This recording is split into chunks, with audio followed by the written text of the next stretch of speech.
It all began the summer I turned 17. I had just moved into my new home in Oregon with my mom and her new husband, Richard.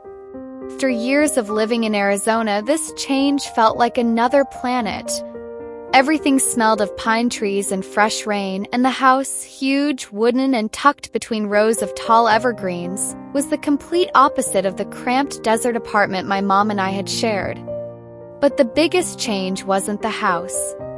It was Liam, my new stepbrother. He was 18, just a year older than me, and had lived in Oregon his whole life. With wavy brown hair that fell just above his eyes and a smile that seemed to disarm anyone he looked at, Liam was the kind of guy you noticed right away. And unfortunately, I did. When Mom married Richard 6 months ago, I had never even met him or his son. The wedding had been small, rushed, and without guests. Everything felt like it had changed overnight, and now, suddenly, I had a new family. It was strange enough trying to adjust to a new school and a new town, but sharing a house with someone like Liam made it even more complicated. He was nice, too nice. And that was a problem. From the first day I arrived, Liam went out of his way to make me feel welcome. He helped me carry my boxes, introduced me to people at school, and even offered to drive me around town when I didn't have any friends yet. First, I appreciated it. But the more time I spent with him, the more I realized there was something different in the way he looked at me. It wasn't brotherly. It wasn't innocent. And maybe I was just imagining it, but sometimes it felt like he liked me in a way he shouldn't. I didn't want to believe it at first. Kept telling myself it was just because I was confused, new, and emotionally vulnerable. But there were moments, little things, that made me question everything. Like the time he made me hot chocolate during a storm and sat with me on the couch watching an old movie, his arm lightly brushing mine. Or the way he stared a little too long when I walked into the kitchen one morning wearing one of Mom's oversized t-shirts. Or the text he sent late at night when he thought I was asleep. "You looked really beautiful tonight." That one kept me up for hours. I never responded, and we never talked about it. But the next morning, I noticed how quiet he was around me, how careful he became with his words, like he regretted it but didn't know how to take it back. I wasn't sure what to do with her. I didn't want to make things weird, especially since we had to live under the same roof. Still, pretending everything was normal felt like a lie.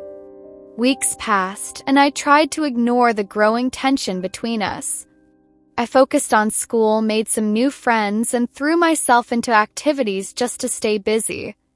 But Liam was always around, offering rides, asking how my day was, helping with homework.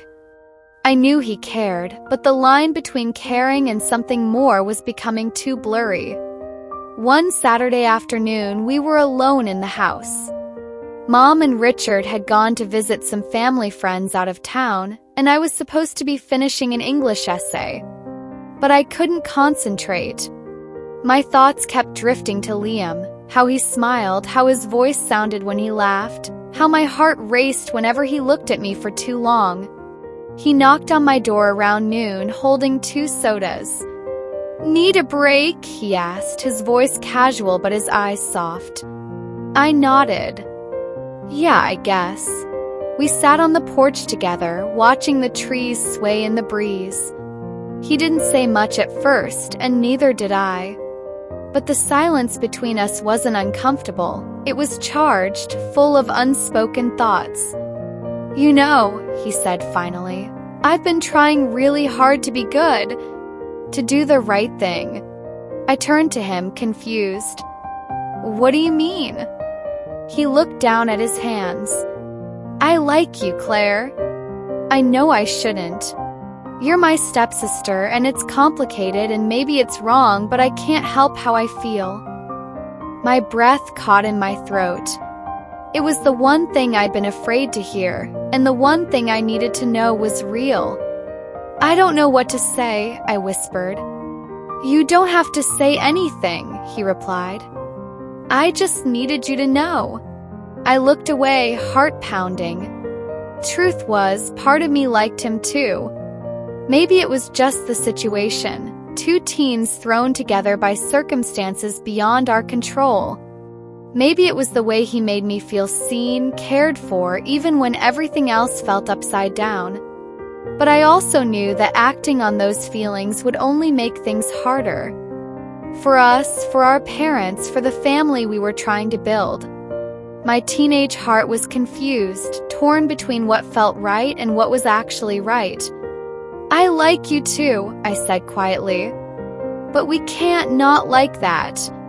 He nodded slowly, his expression full of understanding and regret. "I know." The next few weeks were hard. We avoided being alone together, and our conversations became shorter, more guarded. But over time, something shifted. Tension between us faded, replaced by something else, respect, perhaps. A quiet acceptance of boundaries neither of us wanted but both knew were necessary. High school ended, and I got accepted into a university out of state. The night before I left, Liam helped me pack the last of my boxes. "You're going to do great things, Claire," he said, giving me a soft smile. "I'm proud of you." "Thank you," I said, hugging him for what might be the last time in a while. "You've been a really important part of my life, even if things were complicated." He nodded. "Same here." Years later, when I looked back on that summer, I realized that teenage emotions are powerful. They can be beautiful and messy and completely overwhelming. But they're also part of growing up, learning who you are, where your boundaries lie, and how to navigate feelings that don't always make sense. Liam and I eventually found our places in the world. We stayed in touch, became genuine friends, and let go of whatever had once existed between us. It had been real, but it had also been a product of timing, of change, of vulnerability. In the end, my teenage years didn't break me. They helped me understand myself better, my limits, my values, and the importance of making choices that protect your future, even when your heart wants something else. And as for Liam, he found someone who made him happy. So did I. Our story became one of learning, not of regret.